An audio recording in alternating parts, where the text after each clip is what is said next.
I'm romantic about how I make money. I like to do things I love, and wherever it lands, and that's probably why I don't have a lot of money. I should probably get a little better at it. Maybe I could take a point or two. Preaching to the choir, brother. Right, but like, you know, the downside of being purely motivated that way is that maybe even through the right intentions in your head, you pave your way to hell with the wrong intentions subconsciously. Because subconsciously, what you're seeing is target, trend, acquire, go. And you lose the people that are caught in the middle of that because you see them as assets or liabilities or a mix therein. I don't know. But it takes the humanity out of things. And again, sometimes that's not intentional. Other times it is.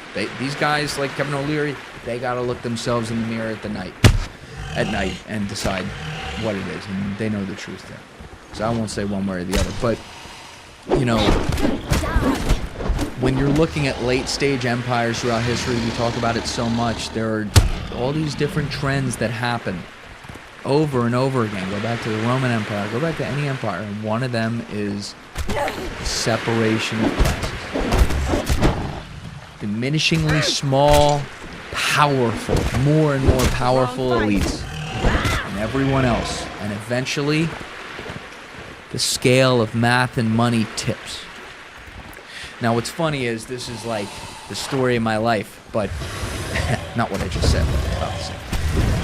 I was watching a clip a couple days ago. I believe Elizabeth Lane posted it on Twitter. It was from the Rebel Wisdom show hosted by David Fuller. It was from back in 2020 with Douglas Rushkoff, who spent a lot of time with billionaires. Guy I don't know a ton about, but I was thinking to myself, man, this would make a great podcast. And then today, Danny Jones drops a podcast with Douglas Rushkoff. So shout out Danny Jones. Everyone go check out that episode. Danny Jones never, ever gets the credit he deserves. Basically, if you look at any big podcast where like a guest blows up, there's a 20% chance over the past like 5 years that this was Danny Jones plus X number of months. Mm-hmm. Like Danny gets people first, turns over rocks, or you know, people that maybe sometimes people who are known but just haven't done the podcast circuit or whatever, and he gets it, and then it goes. So maybe that'll happen with this Douglas Rushkoff guy. But let's play this clip real quick, Pete, because, again, this was released on February 7th, 2020, so over a month before the pandemic started, which was obviously a world-changing event and all that. And Douglas Rushkoff is talking about some very candid conversations he has had with people who I would describe as very separated from the realities of the average person. Let's run.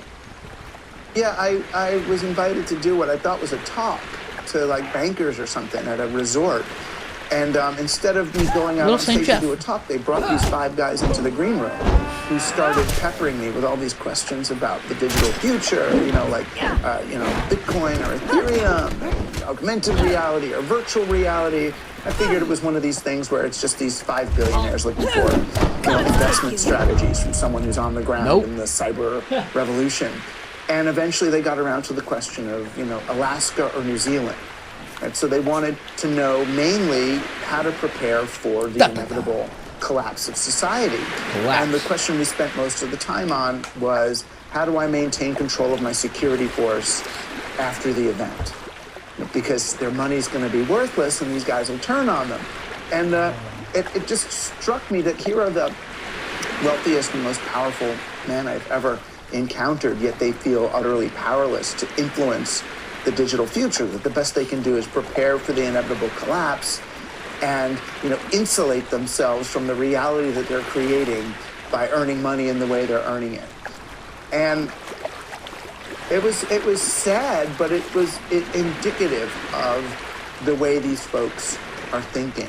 The high-level billionaires, like the Elon Musks and Jeff Bezos, they want to get off the planet altogether, really just leave us behind. But the mid-level billionaires who can't afford rocket ships, they want to build, bunkers and secret communities and get robot guards and, to protect themselves from the rest of us. And they really think that this is where it's going, or at least they're convinced enough that they're putting in 20-30% of their wealth into these survivalist scenarios. And it's a dark place for us to have gotten, you know, particularly the people who are building the technological infrastructure. Yeah, and I think your conclusion to that was... So this last part we're going to watch of this right here, this is in a nutshell, to me, just encapsulates the complete separation from reality. And I would argue, at the very least, a basic human decency or straight up lack of humanity that some of, and I'm not labeling all people, some of these elites, seemingly the ones that he's talking with, have of all of us. Let's play. Well, if you want to stop your kind of security force basically mutinying, you're going to have to treat them well. Basically, the only things that are actually going to be useful in those environments are things like trust, love, care, and the soft skills, because you can't actually, the money isn't going to help. Right, and a legacy of doing it. You can't just start when they arrive. I mean, the joke was, I said, you know, if you really want, you know, you want your head of security to protect you, you know, pay for his daughter's bat mitzvah today. You know, and they all laugh because none of their heads of security are Jewish guys with, you know, daughters getting bat mitzvahs. But they understood what I meant. You know, if you paid for someone's daughter's bat mitzvah, then when push comes to shove, it's going to be hard for them to kill you, you know, 20 years later in the shelter, because they'll think, this guy paid for my daughter's bat mitzvah. I can't just kill him. It's so sad.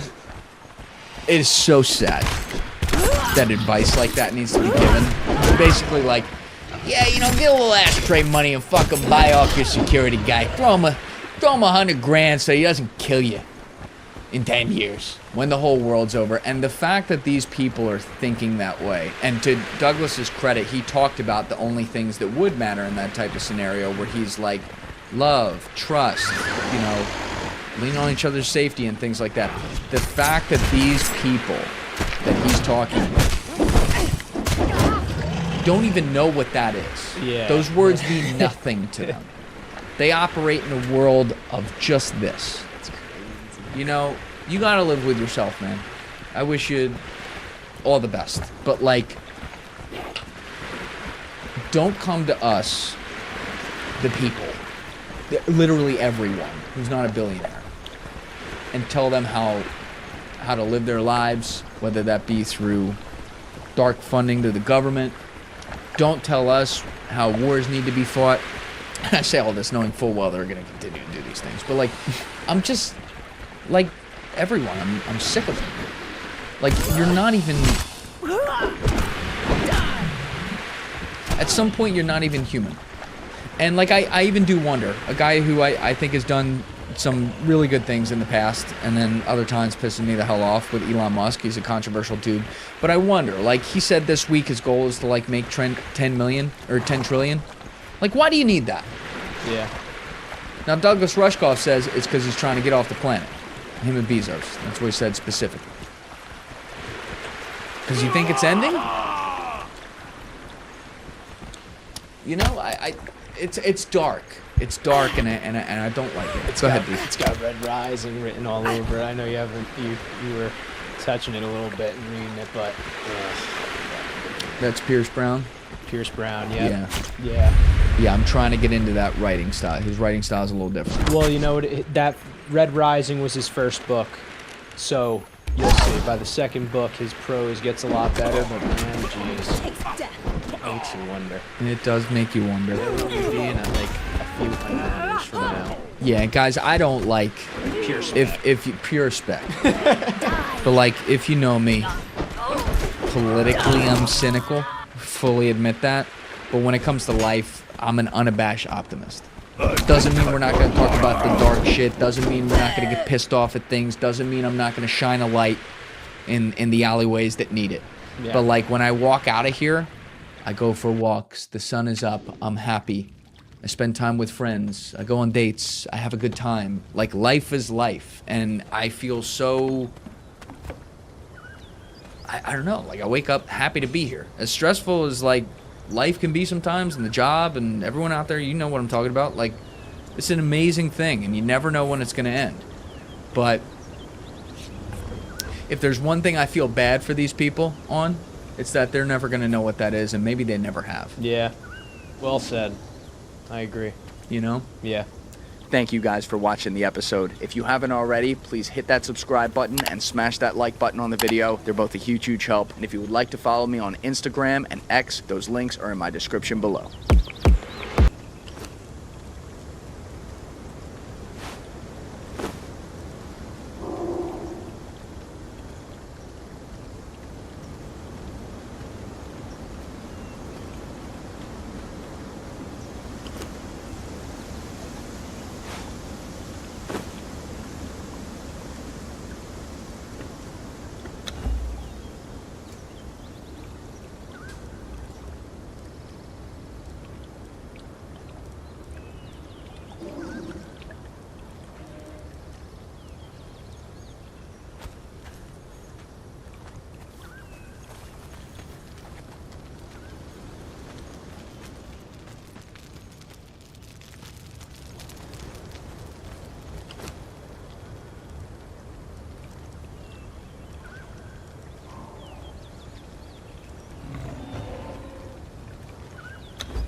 What's up everybody, and thank you for joining me for another video. My name is Whack4863, but you can call me Whack. In today's video, I'm going to show you the most dangerous dungeon in the Exiled Lands. Now, it's not the most dangerous because of the enemies that are inside, but because of a mechanic of the way that this dungeon works. For those of you that are not familiar with this dungeon, it is in G7, and it is at Metkamos's Spire. Now, in order to get in this dungeon, you are going to need to spend 30 blood crystals in order to open this portal to the dungeon. Now, this dungeon is unlike other dungeons because this is the entrance, and it really is an instanced type of dungeon. So instead of having a physical door that you walk through, you teleport into this location. Now I want to show you guys what I'm wearing. I have the Skelos armor on, and then I have a katana, I have a torch, and I have a construction hammer in my inventory. These things are going to be important to remember for when we get later on in the video. But if you haven't been in here, you just want to run off to the left and down this cave in order to get into the arena area where you're going to fight all the enemies. Now, I'm not going to cover all of this dungeon with this video. I'm just going to show you the mechanic that makes this the most dangerous dungeon. The first interaction of this dungeon is as far as we're going to go because I want to show you the mechanic of what happens. So I'm actually going to allow these spiders to kill my character. Now, it doesn't matter whether it is the first interaction or the last interaction. When you die, this mechanic is going to kick in and cause some major trouble for you.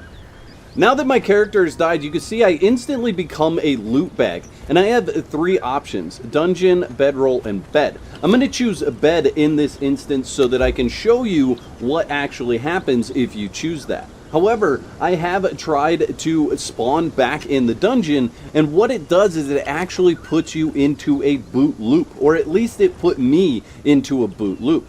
Now, I have to go into creative mode here because I don't actually have the sorcery unlocked with this character.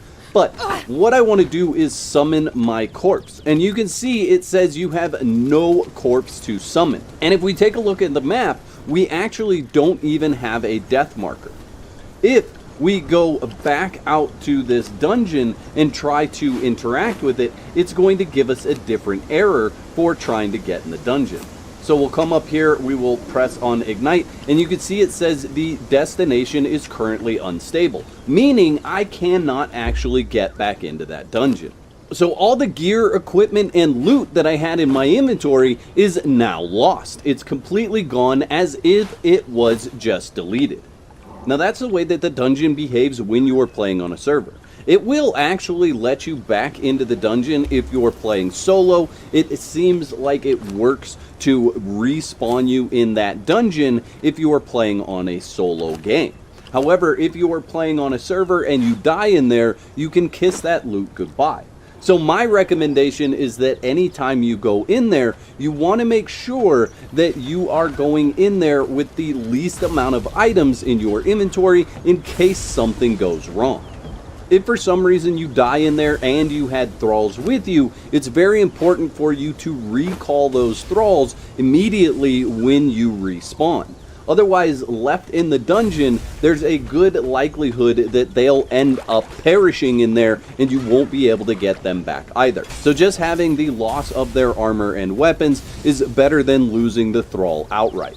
And this is the only dungeon that behaves this way. I personally don't like the way that this behaves, but that is what you're up against if you go into this dungeon. So make sure you go in prepared and you are able to complete the dungeon, because if you're not and you die, you are going to lose all of the gear you went in there with. Don't forget to whack the like button on your way out, and let me know in the comment section below if you've run into this issue. I'd like to thank all my YouTube members for their continued support. Y'all are absolute legends. If you're looking for more epic videos created by me, click the one that's on the screen right now and let me know which video sent you over there in the comments.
No closer.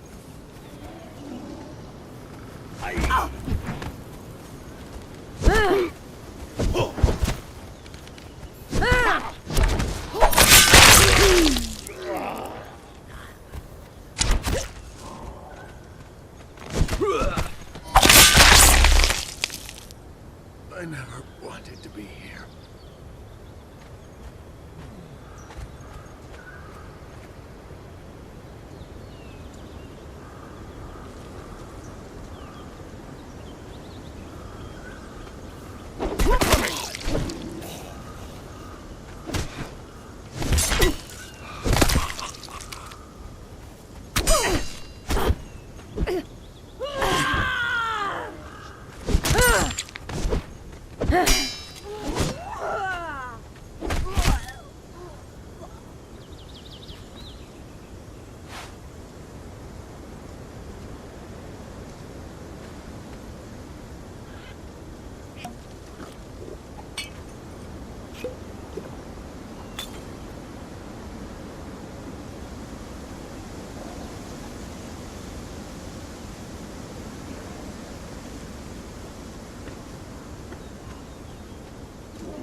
Who's there?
It wasn't supposed to be like this.